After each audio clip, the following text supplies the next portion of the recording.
We got Matt Schnell and Rogério Bontorin. This fight in the flyweight division right here. Matt Schnell, the 9th best flyweight fighter in the world, the minus 165 slight favorite in the fight. This fight is short notice. Matt Schnell was supposed to fight Alex Perez. That fight did get canceled. And now Rogério Bontorin stepping in on 3 weeks notice right here, which is a decent amount of time, but he's not going to get the full training camp that you usually do for your fights right here. So this should be a very, very interesting flyweight fight right here. Matt Schnell, much taller and much lengthier, 31 years old, 5 foot 8 inches tall, 72.5-inch reach. Just look at that right there, 5.5-inch reach advantage, and then a 3-inch height advantage over Rogério Bontorin.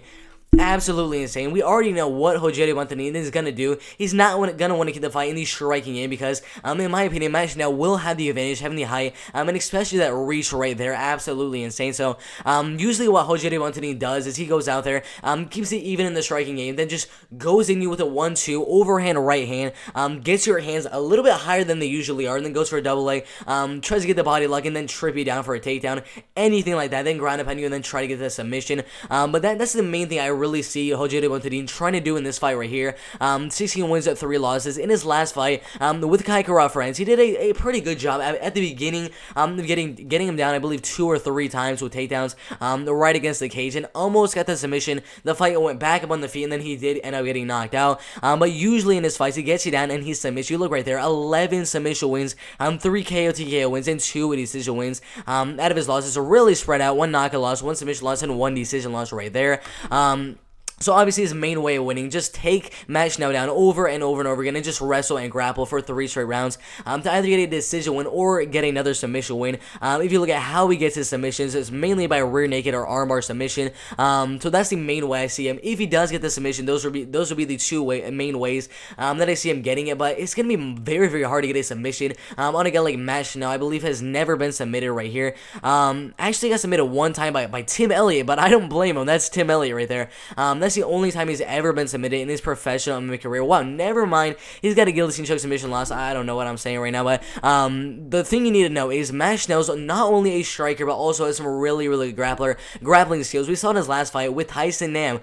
Showed some amazing striking. He did not go for 1 takedown in the entire fight. Just used that range and had Tyson Nam going for that big right hand and just dodging over and over and over again. Just using that range, using that height as well. So just keep on tagging him with jabs. 1-2, 1-2, 1-2, leg kicks over and over again. And overall on his record, only has 2 knockout wins, a lot of submission wins as well, and then 4 decision wins right there. But in the striking game, I do have Matt Schnell having the advantage, just with that height, with that reach, just watching what he did in his last fight with Tyson Nam. That's going to give him a humongous advantage in the striking game, and especially because Rogério Bontorin might be a little bit hesitant to go for a takedown on Matt Schnell, because he does have really good triangles and guillotines from the bottom as well. It might kind of limit the amount of times that Rogério Bontorin will be actually going for the takedowns in the fight, but overall, that will be his main way of actually winning. He's going to have to go for the takedowns eventually if he does want to win the fight. So I think Rogério Bontorin is just going to go out there, just keep on trying for takedowns, try to get some trips against the cage, double legs in the middle of the cage as well. Matt Schnell just trying to keep range,